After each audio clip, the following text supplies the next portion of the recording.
Doctor Mohan Varghese, പശ്ചിമേഷ്യയിൽ അമേരിക്കയും ഇറാനും തമ്മിലുള്ള സൈനിക സംഘർഷം മുമ്പെങ്ങുമില്ലാത്ത വിധം പ്രവചനാതീതമായ ഘട്ടത്തിലേക്ക് നീങ്ങിയിരിക്കുകയാണല്ലോ. ഇറാന്റെ വ്യോമസേനയും നാവികസേനയും ഭൂരിഭാഗം മിസൈൽ ശേഷിയും തകർത്തുവെന്നും അവരുടെ ആയുധ നിർമ്മാണ ശേഷിയുടെ 84% അമേരിക്കൻ സൈന്യം ഇല്ലാതാക്കി എന്നൊക്കെയായിരുന്നല്ലോ അമേരിക്കൻ പ്രസിഡന്റ് അവകാശപ്പെട്ടിരുന്നത്. പക്ഷേ ജോർദാനിലെ അമേരിക്കൻ താവളത്തിൽ ഇറാൻ നടത്തിയ ആക്രമണം അമേരിക്കയെ ഞെട്ടിക്കുന്നതായിരുന്നില്ലേ? ട്രംപിന്റെ പൊള്ളത്തരം പുറത്താകുന്നതായിരുന്നില്ലേ? മാത്രമല്ല, അമേരിക്കൻ ആക്രമണങ്ങൾക്ക് ശക്തമായ തിരിച്ചടിയാണ് ഇറാന്റെ ഇസ്ലാമിക് റവല്യൂഷണറി ഗാർഡ് കോർപ്സ് നൽകുന്നത്.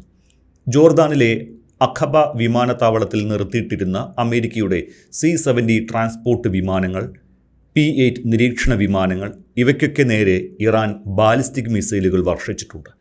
ആക്രമണത്തിൽ നിരവധി വിമാനങ്ങൾക്ക് കനത്ത നാശനഷ്ടം സംഭവിച്ചതായാണ് ഇറാന്റെ ഔദ്യോഗിക മാധ്യമങ്ങൾ റിപ്പോർട്ട് ചെയ്യുന്നത്. കൂടാതെ അൽ അസ്റഖ് വ്യോമതാവളത്തിൽ US സൈനികർ ഉപയോഗിച്ചിരുന്ന 20 താവളങ്ങൾ പൂർണ്ണമായി തകർത്തതായി IRGC അവകാശപ്പെട്ടിട്ടുമുണ്ട്.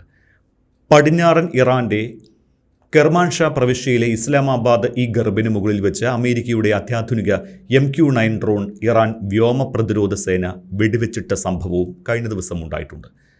അമേരിക്കയുടെ കടുത്ത സമ്മർദ്ദങ്ങൾക്ക് വഴങ്ങി ഹോർമൂസ് കടലിടുക്കിലൂടെ സഞ്ചരിക്കാൻ ശ്രമിച്ച 2 എണ്ണക്കപ്പലുകൾ സ്ഫോടനത്തിൽ തകർത്തതായും ഇതിനിടെ ഇറാൻ അറിയിച്ചിരിക്കുകയാണ്.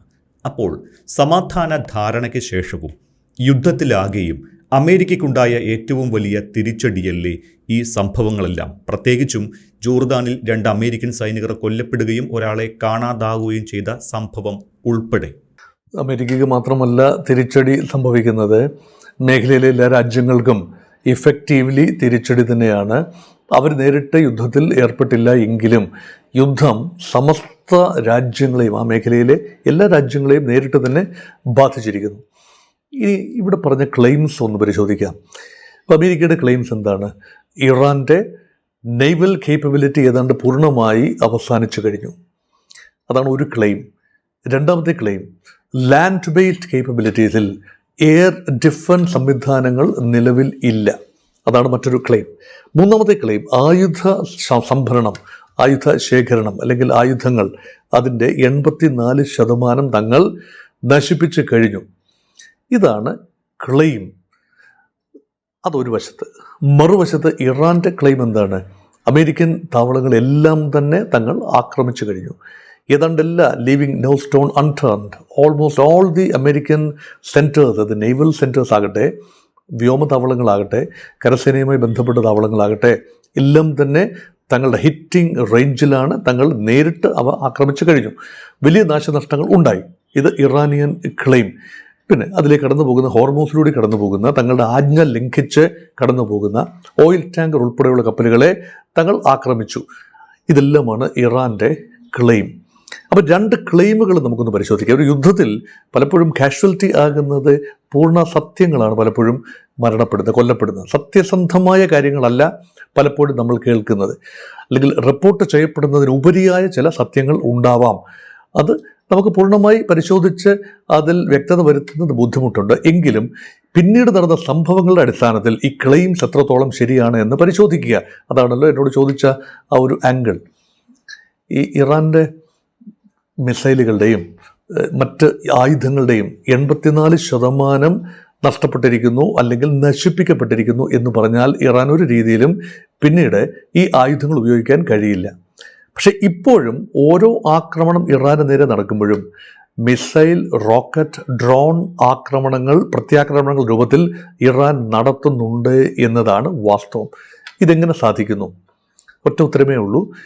നശിപ്പിക്കപ്പെട്ടു എന്ന് പറയുന്നത് it must be the tip of the iceberg. അത്രയും എണ്ണം ആയുധങ്ങൾ നശിപ്പിച്ചിട്ടുണ്ടാവില്ല. അതൊരു വിശദീകരണം. 2, ഒരുപാട് ഹൈഡ് ഔട്ട്സ് ഉണ്ട്. ആയുധങ്ങൾ ഒളിപ്പിച്ചു വെക്കാൻ അല്ലെങ്കിൽ ഹൈഡ് ചെയ്തു വെക്കാൻ, മറച്ചു വയ്ക്കാൻ, എതിരാളിക്ക് കാണാനാവാത്ത രീതിയിൽ മറച്ചു വയ്ക്കാൻ നിരന്തരമായ ശ്രമം ഇറാൻ നടത്തുന്നു. ഒരുപക്ഷെ ഷിഫ്റ്റിംഗ് ആകാം. ലോഞ്ച് പാഡുകൾ നിരന്തരം ഷിഫ്റ്റ് ചെയ്യുന്ന ഒരു പ്രവണത. Mobile launch പാഡുകളാണ്. അതൊരാക്രമണം നടന്നാൽ ആ ലോഞ്ച് പാഡ് പിന്നെ ആ സ്ഥാനത്ത് ഉണ്ടാവില്ല. അത് ഓടിച്ച് ഒരു വാഹനമാണല്ലോ, അത് അവിടുന്ന് മാറ്റി സ്ഥാപിക്കാൻ സാധിക്കും.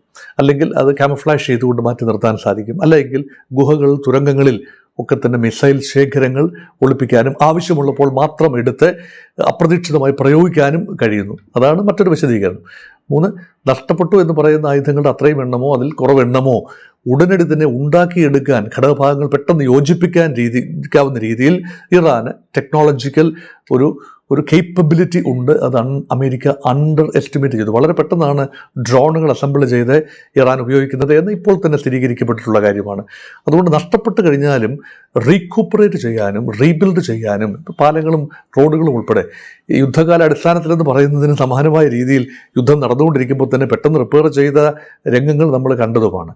അതുകൊണ്ട് ഇറാൻ്റെ റെസിലിയൻസ് അത് അമേരിക്ക അണ്ടർ എസ്റ്റിമേറ്റ് ചെയ്തു എന്ന് കൃത്യമായി പറയാം. ഇപ്പം നെയ്വൽ അസറ്റ്സ് പൂർണ്ണമായി തകർക്കപ്പെട്ടു എന്ന് പറയുന്നതും ശരിയാകണമെന്നില്ല.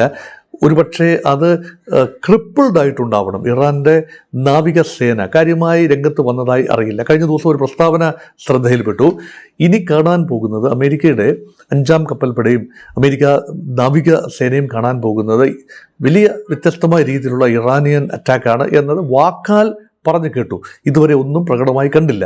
ഇറാന് 100 കണക്കിന് ഗൺ ബോട്ടുകളുണ്ട്, ഒരുപാട് ചെറിയ കപ്പലുകളുണ്ട്, 6 7 അന്തർവാഹിനികളുണ്ട്. അതേക്കുറിച്ചൊന്നും ഇപ്പോൾ കേൾക്കുന്നില്ല. അത് നശിപ്പിക്കപ്പെട്ടോ അത് ഉപയോഗശൂന്യമായോ ഒന്നും കേൾക്കുന്നില്ല. അതുകൊണ്ട് പൂർണ്ണമായ നെയ്വൽ അസറ്റ്സ് നഷ്ടപ്പെട്ടു എന്ന് പറയുന്നതിന് സ്ഥിരീകരണം ഇല്ല എന്നതാണ് വാസ്തവം. പക്ഷേ വലിയൊരു പ്രഹരം നൽകാൻ, അമേരിക്കൻ കപ്പൽപ്പടയ്ക്ക് നേരെ വലിയ പ്രഹരം നൽകാൻ ഇറാൻ്റെ നാവികർക്ക് ഒരുപക്ഷെ കഴിയില്ല എന്നതും സത്യസന്ധമായി നമ്മൾ വിലയിരുത്തണം. ഇറാൻ എയർഫോഴ്സ് ഇല്ല, അല്ലെങ്കിൽ ഉണ്ടെങ്കിൽ തന്നെ അത് നിർജ്ജീവമാണ്. അതൊരു ഓപ്പറേഷണൽ ലെവലിലുള്ള വിമാനങ്ങളല്ല ഇറാൻ്റെ യുദ്ധവിമാനങ്ങൾ. അത് നിരന്തരം ഞാൻ പറഞ്ഞിട്ടുള്ളൊരു കാര്യമാണ്. ഇറാൻ സമയാസമയങ്ങളിൽ വിമാനങ്ങൾ, പുതിയ വിമാനങ്ങൾക്ക് ഓർഡർ നൽകുകയോ പരിഷ്കരിക്കുകയോ പുതിയ ടെക്നോളജി ഡെവലപ്പ് ചെയ്യുകയോ ഒന്നും ചെയ്തിട്ടില്ല. കാരണം വിമാനങ്ങൾ ആദ്യം തന്നെ നശിപ്പിക്കപ്പെടും എന്ന് ഇറാൻ അറിയാം. അതുകൊണ്ട് വ്യോമ ആക്രമണങ്ങൾക്ക് വേണ്ടി മിസൈലുകൾ, റോക്കറ്റുകൾ, ഡ്രോണുകൾ എന്നിവയിലേക്ക് ഇറാൻ തിരിഞ്ഞു. അതൊരു പ്രിഫറൻസിൻ്റെ വിഷയമാണ്. തങ്ങളുടെ കരസേനയ്ക്ക് ഒരുപക്ഷെ ഒന്നും ചെയ്യേണ്ടി വരില്ല, കരയുദ്ധമുണ്ടായില്ല എങ്കിൽ.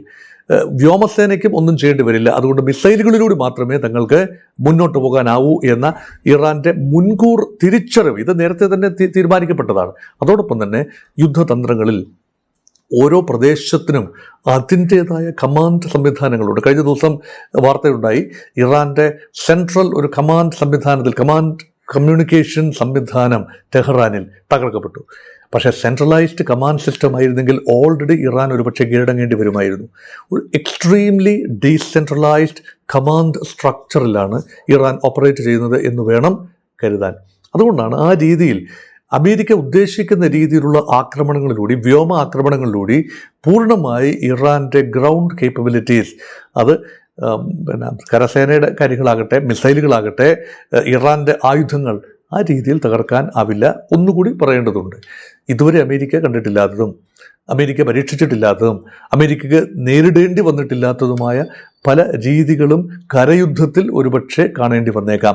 ആ കരയുദ്ധത്തിലേക്ക് പ്രവേശിക്കാൻ അമേരിക്ക ഇപ്പോഴും തയ്യാറാവുന്നില്ല എന്നതിൻ്റെ അർത്ഥം ഇറാൻ്റെ കരസേന ഇപ്പോഴും ഇൻടാക്റ്റാണ്. അവർക്ക് ടെറിട്ടോറിയൽ അഡ്വാൻറ്റേജ് ഉണ്ട്. അവരുടെ ഭൂമിയെക്കുറിച്ച് ഏറ്റവും നന്നായി അറിയാവുന്നത് അവർക്ക് തന്നെയാണ്, ഇറാനിയൻ സോൾജേഴ്സിന് തന്നെയാണ്. അപ്പോൾ കരസേനയിൽ വലിയ എണ്ണമുണ്ട്. എണ്ണത്തിലൊന്നും ആധുനിക യുദ്ധത്തിൽ ഭടന്മാരുടെ എണ്ണത്തിൽ വലിയ കാര്യമില്ല എന്ന് നമുക്കറിയാമല്ലോ. എണ്ണമല്ല, ഗുണമേന്മയാണ്, ടെക്നോളജിയാണ്, മറ്റ് കാര്യങ്ങളാണ്, ഏറിയൽ കവറാണ്. അപ്പം വ്യോമ കവർ നൽകാൻ ഇറാന് ഒരുപക്ഷെ കഴിയില്ല. പക്ഷേ സ്വാഭാവികമായ ഭൂമിയുണ്ടല്ലോ, സൈഗ്രോസ് മലനിരകൾ ഉൾപ്പെടെയുള്ള ഈ നിമ്നോന്നതമായ ഇറാൻ്റെ ഭൂമി, അത് ഒരുക്കുന്ന ഒരു സ്വാഭാവിക കവചമുണ്ട്. അത് കരസേനയ്ക്ക് ഉപയോഗപ്പെടുത്താൻ കഴിയും. ഇതെല്ലാം വസ്തുതകളായിരിക്കെ ഒരു കരയുദ്ധത്തിലൂടെ അല്ലാതെ ഇറാനെ കീഴ്പ്പെടുത്താനോ ഇറാനെ മെരുക്കിക്കൊണ്ടുവരാനോ കഴിയില്ല എന്ന് ഏതാണ്ട് പൂർണ്ണമായി ഇപ്പോൾ ബോധ്യമായിക്കൊണ്ടിരിക്കുന്നു. ആകാശയുദ്ധം പരമാവധി നാശനഷ്ടങ്ങൾ, ഇപ്പോഴുള്ളതിനേക്കാൾ കൂടുതൽ നാശനഷ്ടങ്ങൾ നാളുകളിൽ ഉണ്ടാവാം എന്നതിനുപരിയായി ഇപ്പോഴത്തെ രീതിയിൽ ഒരു മാറ്റവും വരാൻ സാധ്യതയില്ല. ഇപ്പോഴത്തെ ഇറാൻ്റെ മിസൈൽ ശേഖരം കുറഞ്ഞു വന്നേക്കാം. അപ്പോഴും ഇറാൻ്റെ ആവനാഴിയിൽ ഏതാനും മിസൈലുകൾ വീണ്ടും അവശേഷിക്കും. അത് അവസാനം വരെ ഉപയോഗിക്കുകയും ചെയ്യും. ഇത് അവസാനമില്ലാതെ, അവസാനം വരെ എന്ന് പറയുമ്പോൾ അവസാനം ഉണ്ടെന്നാണല്ലോ ധ്വനി. ഇല്ല, അവസാനമില്ലാതെ ഉപയോഗിക്കേണ്ടി വരും. അതുകൊണ്ട് ചർച്ചകൾ തന്നെയാണ് പരിഹാരമെന്ന് അമേരിക്ക മനസ്സിലാക്കുന്ന നിമിഷങ്ങളാണിത്. 2, ഇനി ഇറാൻ്റെ ക്ലെയിംസ് എത്രത്തോളം ശരിയാണ്? അമേരിക്കയുടെ വ്യോമതാവളങ്ങളിലേക്ക്, നാവിക താവളങ്ങളിലേക്ക്, മറ്റ് താവളങ്ങളിലേക്ക് നിരന്തരം റോക്കറ്റുകളും മിസൈലുകളും അയക്കുന്നു. അതിൽ നല്ലൊരു പങ്ക്, സിംഹഭാഗം എന്ന് വേണമെങ്കിൽ പറയാം, ഇൻ്റർസെപ്റ്റ് ചെയ്യപ്പെടുന്നു എന്നത് സത്യമാണ്. പലപ്പോഴും ഈ പരിക്കുകളുടെ ഒരു ലക്ഷണം വെച്ച് നോക്കിയാൽ, ഇന്നലത്തെ ദിവസവും ഒരു അമേരിക്കൻ ഭടൻ ഇറാഖിൽ വെച്ച് കൊല്ലപ്പെടുന്നത് ഡ്രോൺ അവശിഷ്ടം പതിച്ചാണ്. അതുകൊണ്ട് ഡ്രോണുകൾ ആക്രമണം നടത്തുന്നു. കാമക്കെസെ ഡ്രോണുകളാണ്, സ്വയം നശിക്കുന്ന അല്ലെങ്കിൽ ഇടിച്ചിറങ്ങി സ്വയം പൊട്ടിത്തെറിച്ച് നശിക്കുന്ന ഡ്രോണുകളാണ്. അത് വലിയ ചിലവുള്ള കാര്യമല്ല. 20,000 മുതൽ 50,000 വരെ ഡോളേഴ്സ് മാത്രം ചിലവുള്ള ഡ്രോണുകളാണ്. ഇറാൻ അത് വളരെ ഇക്കണോമിക്കലി അത് ഓപ്പറേറ്റ് ചെയ്ത് കൊണ്ടുപോകാൻ കഴിയുന്നു എന്നതാണ് സത്യം. അപ്പോൾ ഇതിനെയൊക്കെ പൂർണ്ണമായി പ്രതിരോധിച്ചില്ല എങ്കിലും മിക്ക ഡ്രോണുകളെയും റോക്കറ്റുകളെയും നിശ്ചലമാക്കാൻ, ആകാശത്ത് വെച്ച് തന്നെ നശിപ്പിക്കാൻ കഴിയുന്നുണ്ട്. പക്ഷേ ഇറാൻ്റെ ആക്രമണം കുറച്ചുകൂടി സോഫ്റ്റ് ടാർഗറ്റ്സിലേക്ക്, ഉദാഹരണമായി കഴിഞ്ഞ ദിവസം കുവൈറ്റിലെ വൈദ്യുതി നിലയങ്ങൾ, ഡീസാലിനേഷൻ പ്ലാന്റുകൾ ഒക്കെ ആക്രമണ വിധേയമായി. ഇത് കുറച്ചുകൂടി സോഫ്റ്റ് ടാർഗറ്റ്സ് ആണ്. രാജ്യത്തിൻ്റെ പല ഭാഗങ്ങളായി ചിതറി നിൽക്കുന്ന ഇങ്ങനെയുള്ള ജനവാസ മേഖലകൾ, ബിസിനസ് കേന്ദ്രങ്ങൾ, ഹോട്ടലുകൾ, ഇൻസ്റ്റലേഷൻസ്, ഗവൺമെൻറ് ഓഫീസുകൾ എന്ന് വേണ്ട പൊതുസ്ഥലങ്ങൾ, അങ്ങനെയുള്ള സോഫ്റ്റ്വെയർ ടാർഗറ്റ്സിനെ തിരഞ്ഞെടുക്കുകയാണെങ്കിൽ ഒരു പക്ഷേ ബുദ്ധിമുട്ടാവും ഡിഫെൻഡ് ചെയ്യാൻ. വ്യോമതാവളങ്ങൾ, നാവികതാവളങ്ങൾ ആക്രമിക്കപ്പെടുമെന്നറിയാം. ഏത് നിമിഷവും ഇറാനിയൻ മിസൈലുകൾ എത്തും, ചീറിപ്പാഞ്ഞെത്തും എന്നതും അറിയാം. പക്ഷേ മറ്റിടങ്ങളിലേക്ക് ഇറാൻ മാറ്റിപ്പിടിച്ചാൽ, ആ സൂചനകൾ കഴിഞ്ഞ ദിവസം ഇറാനിയൻ IRGC നേതൃത്വം നൽകുകയും ചെയ്തു. തങ്ങൾ ഒരുപക്ഷേ സംയമനം പാലിക്കണമെന്ന് വിചാരിക്കരുത്, തങ്ങൾ മറ്റ് ഏരിയാസ് ആക്രമണ വിധേയമാകും. അവിടെയാണ്, അതാണ് ഒരു ഡയമെൻഷൻ. അപ്പോൾ ആക്രമണത്തിൽ കാര്യമായ നാശനഷ്ടങ്ങൾ ഉണ്ടാവുന്നില്ല, അല്ലെങ്കിൽ ഉണ്ടായ നാശനഷ്ടങ്ങൾ പരിമിതമാണ്. പക്ഷെ ഒരു കാര്യം കൂടി ചേർത്ത് വായിക്കണം. കാര്യമായ നാശനഷ്ടം ചിലയിടങ്ങളിലെങ്കിലും ഉണ്ടായി. അതാണ് ഇവിടെ സൂചിപ്പിച്ച ഈ ഒരു എയർക്രാഫ്റ്റുകൾ, ഹാങ്ങറുകൾ, അത് ജോർദാനിൽ വെച്ച് നശിപ്പിക്കപ്പെട്ടു. അത് സത്യസന്ധമായ റിപ്പോർട്ടുകൾ പാശ്ചാത്യ മാധ്യമങ്ങൾ തന്നെ പുറത്തു കൊണ്ടുവന്ന റിപ്പോർട്ടുകൾ വിശ്വസിക്കാമെങ്കിൽ ഏതാനും വിമാനങ്ങൾ കേടുപാടുകൾ സംഭവിച്ചിരിക്കുന്നു, റൺവേ തകർന്നിരിക്കുന്നു. അപ്പോൾ ജോർദാനിൽ അമേരിക്കയുടെ ശക്തമായ വ്യോമസേനാ സാന്നിധ്യമുണ്ട്. അപ്പോൾ അവിടം തകർന്നിരിക്കുന്നു. അതൊരു വസ്തുതയാണ്. അതുകൊണ്ട് അമേരിക്കയ്ക്ക് തിരിച്ചടികൾ ലഭിക്കുന്നുണ്ടോ എന്ന് ചോദിച്ചാൽ തിരിച്ചടികൾ ലഭിക്കുന്നുണ്ട്. പക്ഷേ അതേക്കുറിച്ചുള്ള റിപ്പോർട്ടുകൾ പൂർണ്ണമായി പൊതുജന മധ്യത്തിൽ വരുന്നുണ്ടോ എന്നതാണെങ്കിൽ സ്ട്രിക്റ്റ് സെൻസർഷിപ്പ് ഉള്ളതുകൊണ്ട് ഭാഗികമായി മാത്രമേ പുറത്തു വരുന്നുള്ളൂ. അതുകൊണ്ട് കേൾക്കുന്ന ഡാമേജുകളുടെ തോതിനേക്കാൾ കൂടിയ ഡാമേജുകൾ അമേരിക്കൻ പക്ഷത്ത് ഉണ്ടായിരിക്കാനുള്ള സാധ്യതകൾ തള്ളിക്കളയാനാവില്ല. കാരണം ബെറ്റർ ടെക്നോളജിയാണ് അവർ ഉപയോഗിക്കുന്നത്.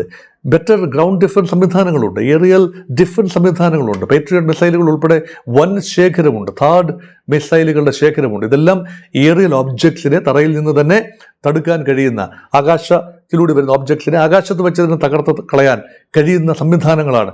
ഇത് ശക്തമായി ഉള്ളിടത്തോളം, അത് മാത്രമല്ല വീണ്ടും വീണ്ടും റീപ്ലെനിഷ് ചെയ്യാനും കഴിയും. ഇതെല്ലാം ഉള്ളിടത്തോളം കാലം പൂർണ്ണമായി ഈ താവളങ്ങളെ ബലപ്രയോഗത്തിലൂടെ നശിപ്പിക്കാൻ കഴിയില്ല എന്ന് ഇറാന് മനസ്സിലാക്കും. പക്ഷേ ഇറാൻ പരമാവധി ആഗ്രഹിക്കുന്നത് ഇതാണ്: ഈ താവളങ്ങൾ തങ്ങൾക്ക് സ്വയം ബാധ്യതയാകുന്നു എന്ന് കണ്ടുകൊണ്ട് GCC രാജ്യങ്ങൾ അമേരിക്കൻ താവളങ്ങൾ ഇനി അവിടെ തുടരുന്നതിന് അനുകൂലമായ നിലപാടെടുക്കുന്നില്ല എങ്കിൽ ഇറാൻ ഒരുപക്ഷെ അന്തിമമായി പുഞ്ചിരിക്കാൻ കഴിയും. അല്ല എങ്കിൽ ഇത് നിരന്തരം ആക്രമണങ്ങളും പ്രത്യാക്രമണങ്ങളുമായി മുന്നോട്ട് നീങ്ങും. ഒരു കാര്യം കൂടെ ചേർത്ത് വായിക്കട്ടെ.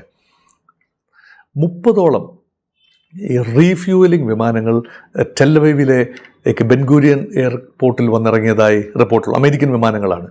അപ്പോൾ അമേരിക്ക വ്യോമ ആക്രമണം കടുപ്പിക്കാൻ തന്നെയാണ് തീരുമാനം. കാരണം ആകാശത്ത് വെച്ച് തന്നെ അമേരിക്കയുടെ ഫൈറ്റർ ജെറ്റ്സുകൾക്ക്, ആകാശത്ത് വെച്ച് തന്നെ ദീർഘദൂരം പറക്കുന്ന വിമാനങ്ങൾക്ക് ആകാശത്ത് വെച്ച് തന്നെ റീഫ്യൂവലിംഗ് നൽകാൻ കഴിയുന്ന തരത്തിലുള്ള വിമാനങ്ങളാണ് ഇപ്പോൾ എത്തിയിരിക്കുന്നത്. അത് ഏറ്റവും വിശ്വസ്തമായ, അമേരിക്കയെ സംബന്ധിച്ചിടത്തോളം എന്തെല്ലാം തർക്കങ്ങളുണ്ടെങ്കിലും ഏറ്റവും വിശ്വസ്തമായ രാജ്യം ഇസ്രായേൽ തന്നെയാണ്. അവിടെ 2 വിമാനത്താവളങ്ങളിൽ, ഇസ്രായേലിലെ തെക്കൻ പ്രദേശത്തുള്ള ഒരു വിമാനത്താവളത്തിലും ടെല്ലവീവിലെ ബെൻഗൂരിയൻ വിമാനത്താവളത്തിലും ഇങ്ങനെയുള്ള വിമാനങ്ങൾ പറന്നിറങ്ങി. അതിനർത്ഥം അമേരിക്കൻ എയർ ഓപ്പറേഷൻസ് ഇൻറ്റൻസിഫൈ ചെയ്യാൻ അമേരിക്ക തീരുമാനിച്ചു എന്ന് തന്നെയാണ് അർത്ഥം. പക്ഷേ ആത്യന്തികമായി ഒരു ചോദ്യം കൂടി ചോദിച്ചുകൊണ്ട് ഞാൻ നിർത്തിക്കൊള്ളാം. വ്യോമ ആക്രമണത്തിലൂടെ മാത്രം, എയർ ഡോമിനൻസിലൂടെ മാത്രം ഇറാൻ എന്ന വൻപൻ രാജ്യത്തെ പൂർണ്ണമായി വരുതിയിലാക്കാം എന്നാണ് അമേരിക്ക ചിന്തിക്കുന്നത് എങ്കിൽ അത് അമേരിക്ക വിഡ്ഢികളുടെ സ്വർഗത്തിൽ ജീവിക്കുന്നു എന്നാണ് അർത്ഥം. കാരണം ഇറാൻ്റെ രീതിശാസ്ത്രം അതല്ല, ഇറാൻ്റെ പ്രിഫറൻസസ് അതല്ല. നിങ്ങൾ ആക്രമിക്കുമെന്ന് ഞങ്ങൾക്കറിയാം, നിങ്ങൾ ആക്രമിച്ചുകൊള്ളൂ. ആക്രമിച്ചാലും അത്രയും വിശാലമായ രാജ്യത്തിൻ്റെ എല്ലാ ഭാഗങ്ങളിലും കടന്നു കയറി നിങ്ങൾക്ക് ആക്രമണം നടത്താൻ ആവില്ല. ആ രീതിയിൽ ഞങ്ങൾക്ക് നാശനഷ്ടങ്ങൾ ഉണ്ടാകും, അത് ഞങ്ങൾക്കറിയാം. വലിയ രീതിയിലുള്ള ആൾനാശമുണ്ടാകും, വസ്തുവകൾക്ക് നാശമുണ്ടാകും. പക്ഷെ തങ്ങളെ പൂർണ്ണമായി പരാജയപ്പെടുത്താൻ എയർ ആക്രമണങ്ങൾക്ക്, ആകാശമാർഗമുള്ള ആക്രമണങ്ങൾക്ക് കഴിയില്ല എന്ന നിരന്തരമായ ഓർമ്മപ്പെടുത്തലും ഇറാൻ്റെ ഭാഗത്തു നിന്ന് വരുന്നുണ്ട്.